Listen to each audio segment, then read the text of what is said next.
and she'll be speaking about the business ideas she has about this region tomorrow at the conference. So this was a different, separate session. Thank you once again. Thank you so much.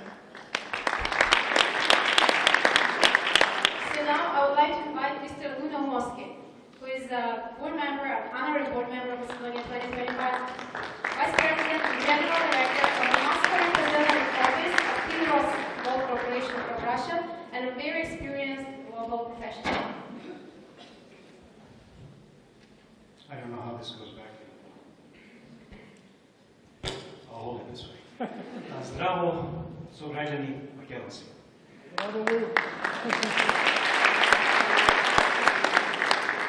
I think Sonia is a very difficult act to follow. And while I can't miss the opportunity to speak to her theme, we had an election in Canada, a federal election, several weeks ago. And when our new Prime Minister announced the fact that there will be 28 members in his cabinet, 50% of whom are women, he faced a question from a journalist. Why is that? And a very young 43-year-old Prime Minister-elect said, because it's 2015. I think that says a lot. I'd also like to add the fact that this past May, the company for which I work, Kinross Corporation, increased its quota of female directors to 40%. So 4 out of 10 of our directors are female. And having known the previous female directors, many of the things you said about the value that they bring, I can certainly agree with. Anyway, I'm here to talk to you about my 35-year business career, and I really have only 4 points to make. And I will illustrate them with my own experiences. But just very briefly, I don't know if you would have seen my biography in the website, but having been born in Macedonia, I emigrated with my family in 1961 to Canada, and I'm a very proud Macedonian. But I was also a child of immigrants, and back in the early 1960s, immigrant parents did not encourage their children to become entrepreneurs. I was encouraged, first of all, I was the first person in my family ever to attend university, and I was encouraged to study. When I wanted to play ice hockey, my father told me, "Jasno te donesu po Canada da vidiš ovčar."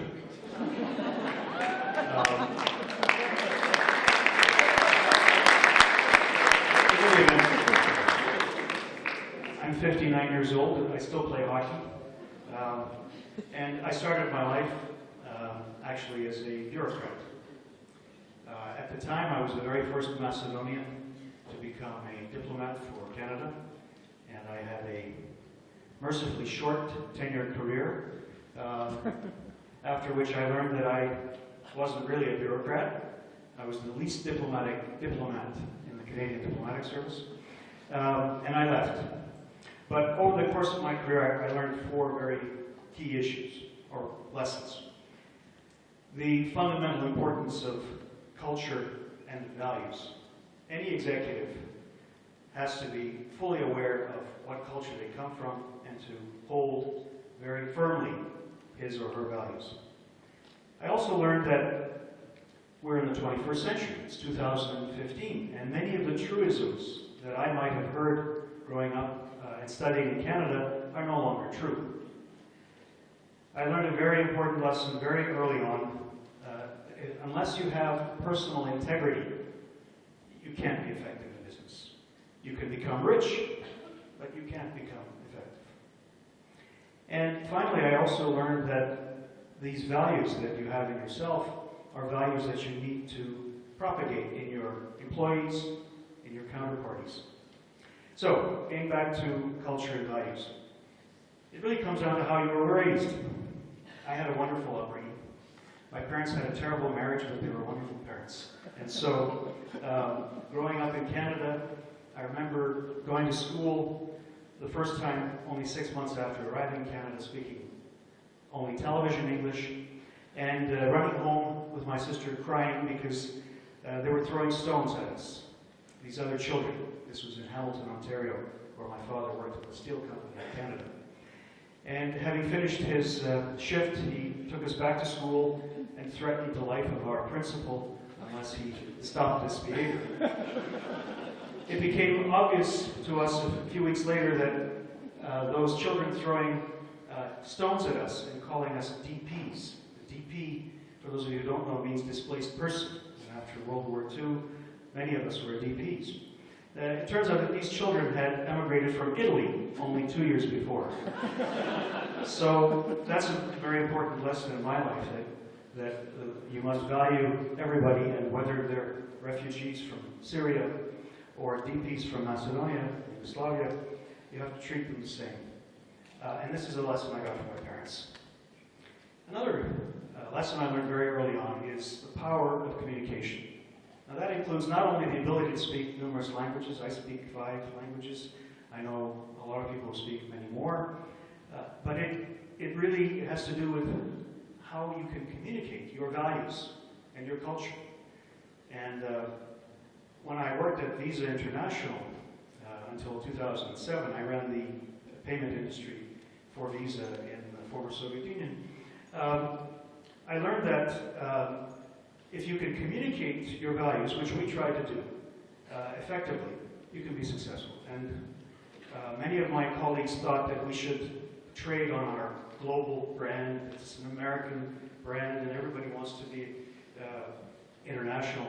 And I had a different idea. My idea was to make Visa the most international domestic payment system.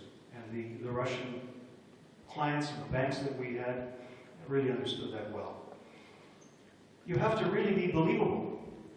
When you communicate your values in any language, you have to be convincing and believable. Never overpromise. That's a very important lesson that I've learned and I've seen over my 33 years working in Russia. Many larger companies than the ones I've worked for who came and overpromised and who left. 5 years later, different management, they came, they overpromised, and they left. And it happened quite a bit. Later on, I'll tell you about Kinross Gold Corporation, tomorrow in fact, about our experience in Russia.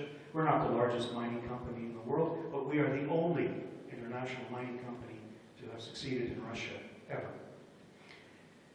My second point, the realities of the 21st century labor market. I told you that I started off as a bureaucrat, and I thought I would be a bureaucrat until I became deputy minister. Well, thank God that never happened. But circumstances forced me to discover something that I never knew I had, and that is flexibility. And I wasn't as conservative or as closed-minded as I thought, because in my career, I've been a bureaucrat, I've been the head of a business association, I have run the electronic payment industry in 11 emerging markets, as it turns out, and now I'm in the mining industry.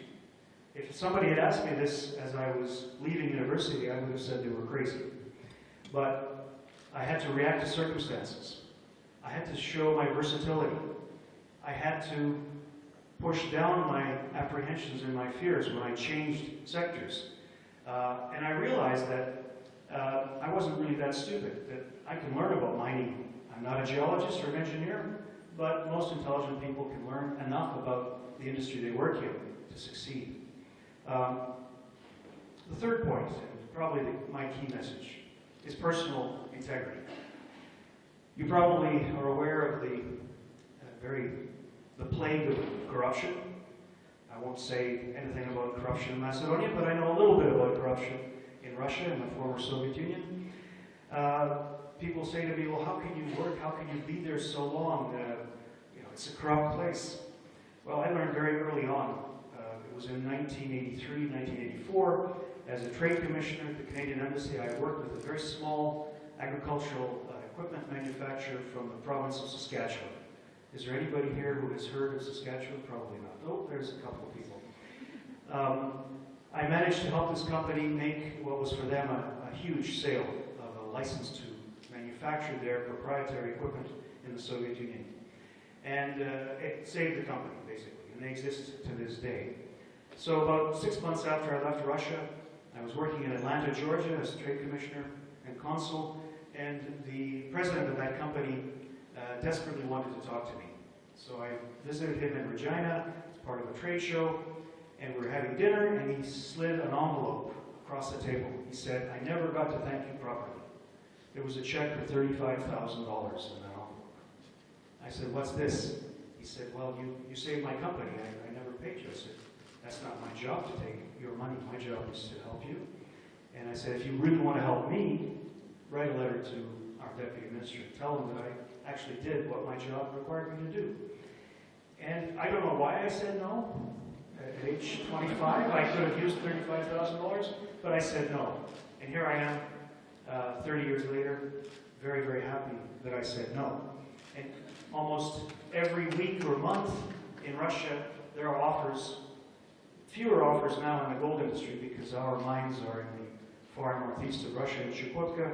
They're 200 kilometers from any village, so it's hard for people to steal or to bribe us in any way. But in any event, I've encountered corruption. And when people ask me, how is it that you can survive? It's easy to survive. Just say no, and keep saying no, and then people will stop asking.